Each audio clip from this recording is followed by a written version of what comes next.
permiten tomar el rol de un héroe y mediante las decisiones que tomes va llevando el curso de la historia, la jugabilidad, etcétera, etcétera, etcétera. Como un asterisco y dragones. Sí, como un asterisco y dragones, exactamente. ¿Vieron el link que les mandé hoy día de Developers and Dragons? ¿Lo vieron? ¿No? Háganle clic, se van a reír mucho. Ya, ¿podemos comenzar? Cuando quieran, ¿no? Ya. Bueno, hola a todos. Acción. Gracias. Ahora sí puedo empezar. De hecho, empezó hace como 2 minutos. Muy bien. Hola, ustedes seguramente ya vieron esta charla en el pasado, pero hoy día la vamos a hacer bien. ¿Ya? Hoy día nos vamos a detener en todos los conceptos que hay detrás de la construcción del RPG con React y Redux, y vamos a ir paso a paso a través de los componentes, los containers, las acciones, cómo es el flujo de Redux, etcétera, etcétera, etcétera. Y al final de la presentación, para que no se vayan antes, hay un pequeño dulce para ver cómo ha ido evolucionando el juego desde la última vez que lo vieron. ¿Ya? Bueno, vamos con el capítulo 1, el sistema de batalla. El sistema de batalla fue de lo que conversamos la semana pasada. Básicamente, en los juegos de RPG, el sistema de batalla tiene que ver con un combate por turnos entre un grupo de héroes y uno o más enemigos.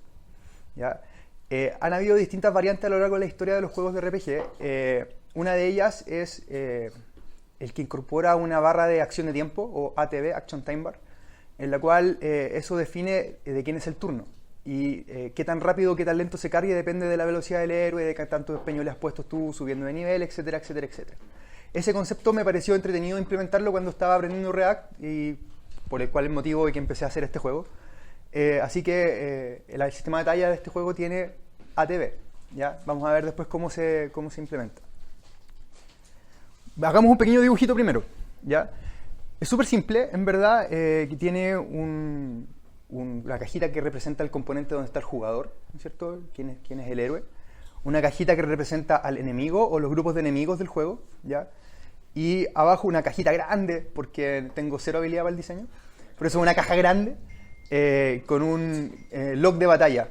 Eso es muy importante porque me permite ver qué es lo que ha pasado, quién recibió daño, cuánto daño, etcétera, etcétera, etcétera. Es muy útil el log de batalla en los juegos, en este no en verdad, pero en los juegos de rol de verdad es muy útil el log de batalla. Ahí está entonces el primer control, que es el jugador. Luego la información del enemigo para saber con quién estoy peleando, cuánta vida le queda, si me puedo arriesgar o no. Y el tercer cuadrito es un historial de movimientos, en verdad, básicamente. Hasta ahora no es todavía un gran problema, no se ve simple en verdad, pero ahora empecemos a hacerle zoom a estos 3 componentes. ¿Ya? Vamos de a poco. Primero es el componente de player, el que estaba en la esquina superior izquierda en la foto anterior. Esto tiene aquí una imagen, ¿no es cierto? Todos tenemos que tener un avatar para poder sentirnos parte de la historia. El nombre del jugador, cuánta vida le queda, que esos son los health points, el HP. Cuánto mana le queda, que en muchos juegos, en este no, se utiliza para utilizar magias. Y abajo está el ATB, el Action Time Bar. Después lo van a ver en funcionamiento y me van a entender. Cuando el Action Time Bar se completa, o sea, se llena esa barrita, desaparece. Y, perdón, como no tengo las notas del presentador, empezaron a aparecer cada uno de los componentes. Se supone que tenía que hablar separadamente de uno de ellos, pero bueno. Gracias, Juan Carlos. De nada. Y bueno, vamos a acelerarlo porque esto ya lo dije. Y cuando la barrita se carga, el componente cambia y en vez de tener una barrita tienes acciones posibles para hacer. ¿Ya? Básicamente es eso, el concepto de Action Time Bar. Cuando yo hago clic en una de estas acciones, que puede ser cualquier cosa, en verdad, cualquier cosa, generalmente es atacar, huir, un objeto, cualquier cosa, el Action Time Bar vuelve a llenarse y empezar a cargarse para poder tener mi siguiente acción. ¿Ya? Y eso va definiendo de quién es el turno. ¿Perfecto? Claro, ahí estaban las posibles actions. El componente del enemigo es muy simple. Básicamente es una foto para poder ver quién es el enemigo. ¿Ya? No aporta nada más que para estimular la imaginación del jugador, el nombre del enemigo y cuántos puntos de vida le quedan para que sea derrotado. ¿Ya? Esto es muy importante porque esto depende si tomo riesgos o no al momento de jugar, si me curo, si no me curo, si ataco, si no ataco, etc. El enemigo es realmente maligno y pega fuerte, así que hay que tener ojo en el HP. Bueno, como en la tónica aparecen las flechas una a una, siempre se me olvida, va a seguir pasando en toda la presentación, así que paciencia. Y luego el log de batalla. Acá es un listado de mensajes con scroll, ¿ya? Que tenemos aquí la foto de quién recibió o quién fue objeto de alguna acción y un mensaje explicativo. ¿Cómo? No vienen con flechitas. Este sí viene con flechita, muy bien. También. Bueno, ahí tiene es un container de elementos en verdad y cada elemento es un mensaje. ¿Ya? Un mensaje para guardar testimonio de qué fue lo que ocurrió. Entonces, el componente de la batalla en general son estas tres cajitas. ¿Ya? De verdad no es más complejo que eso. El problema empieza a pasar cuando necesito información. Yo tengo un jugador, tengo un enemigo y tengo acciones. Ya, pero ¿de dónde las saco? ¿Cómo las guardo? ¿A quién se las paso?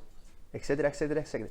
Y hay que hacerlo de manera de buena forma porque la mayoría de estos componentes son muy reutilizables. Por ejemplo, el componente de mensaje debería ser único para todos los mensajes del log de batalla. El componente de jugador y el componente de enemigo son súper parecidos. ¿Cachai? Entonces hay que tomar algunas decisiones de arquitectura acá para poder hacer que la aplicación sea en verdad fácil de programar. ¿Ya? Porque, como ustedes saben, hay muchas formas de hacer las cosas. La primera es la difícil, otra es la fácil y todas las que están entre medio. ¿Ya? Acá vamos a hacer una de las que están entre medio. Introducción al state de la aplicación. Yo necesito datos en la aplicación, necesito información. ¿Cómo la almaceno? ¿En estructuras de datos? Definitivamente sí. Vamos a necesitar estructuras de datos para poder almacenar la información, que seguramente esos son response de algún API, de algún request, ¿no es cierto? Para poder tener la información del usuario que está logueado, del que está jugando. Pero ¿cómo? ¿Cómo llegamos a esta información? Y ahí viene la desesperación porque esto es la primera parte, es la primera barrera que uno tiene que derrotar cuando se está enfrentando a una aplicación en React.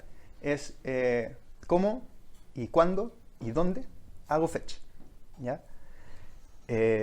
Tenemos una solución en verdad, que tenemos que calmarnos y utilizar Redux. ¿Y qué es Redux? Yo sé que ha habido muchas charlas de eso últimamente, pero yo quería aportar con un pequeño diagramita. ¿Ya? A mí me gustan los monos, entonces si no es diagrama no sirve. Entonces les voy a explicar un poquito cómo funciona Redux y cómo lo podemos adaptar para el juego de rol. ¿Ya? Tenemos al usuario, acá abajo. ¿Todos me van siguiendo con el mouse? Sí, gracias. El usuario detona un evento, un clic, cualquier cosa. Eso al idioma de Redux es una acción. ¿Ya? Váyanme siguiendo. Esa acción la recibe un dispatcher, que es un componente de Redux que se encarga de distribuir las acciones a todos los reducers que tiene el sistema, que tiene configurada la aplicación. Los reducers modifican el estado actual de la aplicación.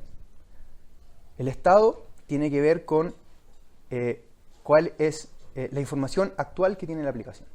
¿Ya? La gracia de Redux es que nos permite combinar muchos reducers para que cada uno de ellos se haga cargo de un segmento especial y único de la aplicación.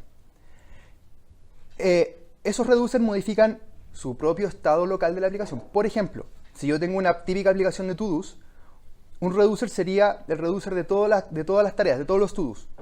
Y otro podría ser el de todos los to-dos completados. Y otro podría ser el de todos los to-dos eliminados. Es un ejemplo. ¿Ya? Luego todos los states se combinan y ese state combinado detona render en todos los componentes que estén escuchando el state. Traduzcámoslo. Traducción, por favor. Sería más o menos así. Cualquier acción que se reciba en la aplicación pasa por todos los reducers. Por ejemplo, un reducer para el jugador actual, un reducer para el enemigo actual y un reducer para el log de mensajes. Cada uno de ellos modifica un state en particular, el de jugador, el de enemigo, y aquí se me olvidó borrar local, pero ahí va log state. Luego todos ellos se combinan y el resultado de esa combinación genera un render. ¿Y la data viene de dónde? Les voy a explicar el concepto de container. En React se trabaja con componentes, ¿no es cierto? Esos componentes tienen un distinto ciclo de vida, esto ya lo hemos visto en otras charlas anteriores, pero ¿qué diferencia un componente de un container? La diferencia fundamental es que el container conoce. El container sabe cuál es el estado actual de la aplicación, el estado global de la aplicación. Y es el container el que funciona como un proxy de datos para los componentes tontos que no conocen el state global de la aplicación. Entonces, ¿quién vendría siendo el container de nuestra aplicación, del juego? Vendría siendo el componente batalla. ¿Ya? El componente batalla se conecta a Redux y obtiene del state toda la información que necesita para pasársela a los demás componentes. Por ejemplo, el componente batalla hace render del jugador, del enemigo y del log de batalla. Del state principal obtiene al jugador, al enemigo y el log de batalla actual. Y son esos componentes con esa data los que hacen render. Veamos un poquito de código para ver esto cómo se implementó. ¿Se ve bien ahí? No, ¿cierto? Ustedes me dicen. ¿Ya? Espera que está todavía haciendo la captura. Ya, dale. Ya, perfecto. No vaya muy rápido. Perdón.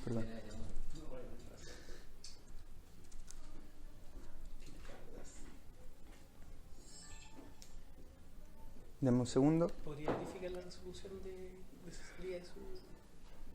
¿Cómo? La resolución de salida? ¿Quiere que vea mi resolución? Sí.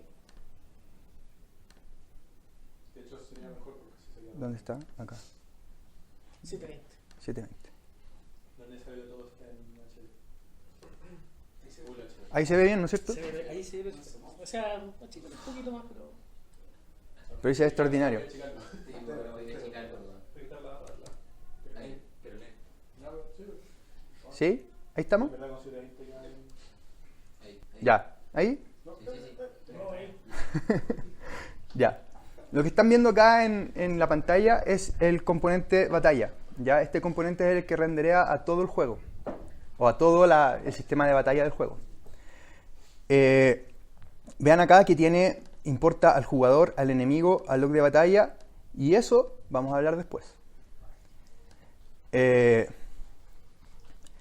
Al final del componente hay una función que mapea el state global de la aplicación a propiedades del componente. ¿Ya? Del state global de la aplicación yo estoy sacando al jugador, al enemigo, al log de batalla y a la party. ¿Ya? Y mediante una función de React Redux, un componente de alto orden, este es como una especie de middleware para componentes, conecto el state con el componente y eso hace que el componente conozca el state global de la aplicación. ¿Ya? Al momento de hacer render, aquí el método render, yo le paso las propiedades del player al componente player, por lo tanto él conoce la información de quién es el jugador, además de otros callbacks que son necesarios para que la aplicación funcione, por ejemplo, hacer daño, la acción de atacar, la acción de curarse, etc. Y lo mismo ocurre con el enemigo y con el log de batalla. Fíjense que acá, al enemigo, todos saben lo que hace esta operación, ¿no es cierto? ¿No? ¿Sí? ¿Heredar las propiedades del componente? Claro, lo que está haciendo esto es separar todas las keys de este hatch y pasárselas como propiedades al componente. ¿Ya? Eso es lo que hace, se llama el Destructuring Operator de ECMA 6. Explode de PHP. Claro, el explode de PHP. ¿Ya? Entonces, el player que está aquí, al momento de hacer render, él conoce su picture, su name, y acá conoce cuánta HP tiene, cuál es su HP máxima, todo lo obtuvo del componente del container padre, que es Battle. ¿Ya? ¿Dónde se estructura la data? ¿Dónde? Vamos a ir a el player reducer. Esta es una función de verdad muy simple, es una función normal. Lo único que hace es inicializar la data con la cual va a partir el juego. Ya acá esto todavía no está funcionando con request, por lo tanto está la data hardcodeada en el state, pero esta es la definición que tiene un jugador para mí. ¿Ya? Los datos básicos que necesito para poder pelear en el juego.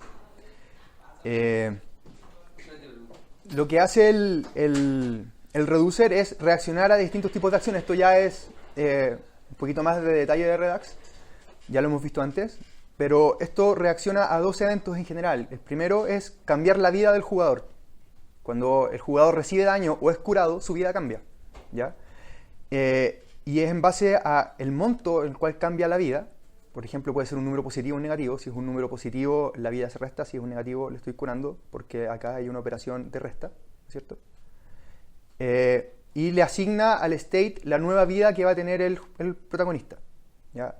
Acá abajo es un concepto parecido, pero con el action bar, ¿ya? Veamos cómo se ve esto en la realidad. Vamos a salir de aquí. Vamos a abrir acá. Seguramente esto está ahí. Vamos a refrescar. Se dan cuenta que el jugador cargó una barra de acción para poder atacar antes. ¿Ya? Si yo hago clic acá, le hago daño al dragón. Y acá quedó en el log de batalla que le hice 116 puntos de daño. Él me acaba de hacer 100 de daño a mí. ¿Ya? El dragón en estos momentos está jugando contra mí. Él está evaluando cómo atacarme. ¿Ya? Después de la presentación les voy a pasar el código, el repositorio con el código de esto para que lo puedan ver en detalle. Si lo vemos en detalle, mi compañero aquí no va a poder dar la charla hoy día. ¿Ya?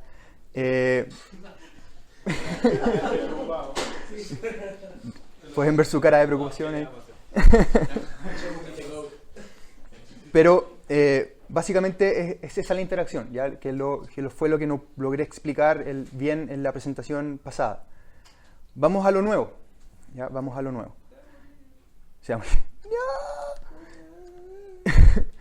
Vamos a lo nuevo. Ustedes vieron en la presentación, o sea, en el código, si fueron acuciosos, que había una referencia al party, ¿ya? El party en los juegos de rol en los juegos de RPG son compañeros que te ayudan a pelear. Pueden ser personajes controlados por la computadora o como personajes humanos. ¿Cómo personaje humano? Personas, humanos controlando un personaje. Claro. Parte de un grupo, tú como yo. Como todos, como Ameba, por ejemplo.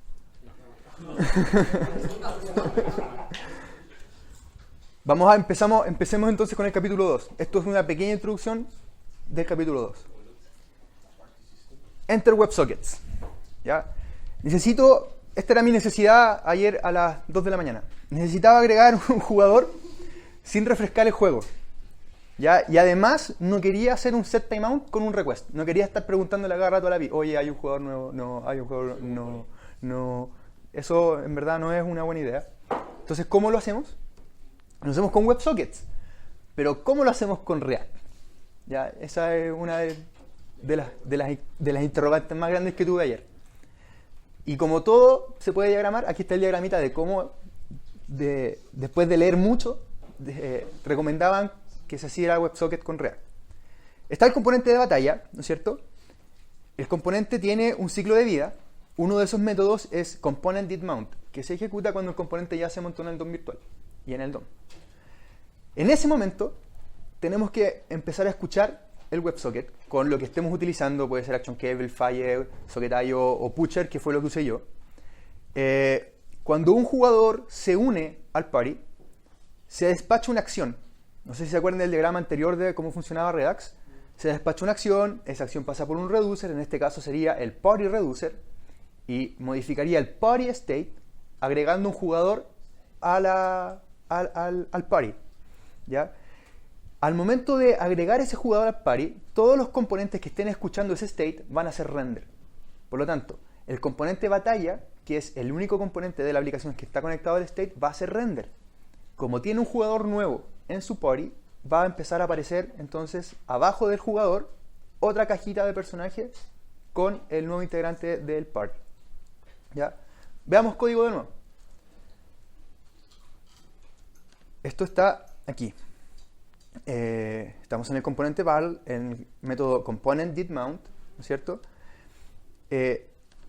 Yo tengo en el contexto window mi configuración de WebSocket. Este servicio Pusher es muy bueno para probar conexiones en tiempo con WebSocket, en verdad. No lo conocía, ayer lo descubrí gracias a Google y me funcionó bastante bien. No tuve que configurar yo mi propio Socket.io o usar ActionCable, no lo quería usar, y me permitió incluso generar distintos ambientes para staging, desarrollo y producción. Entonces fue maravilloso.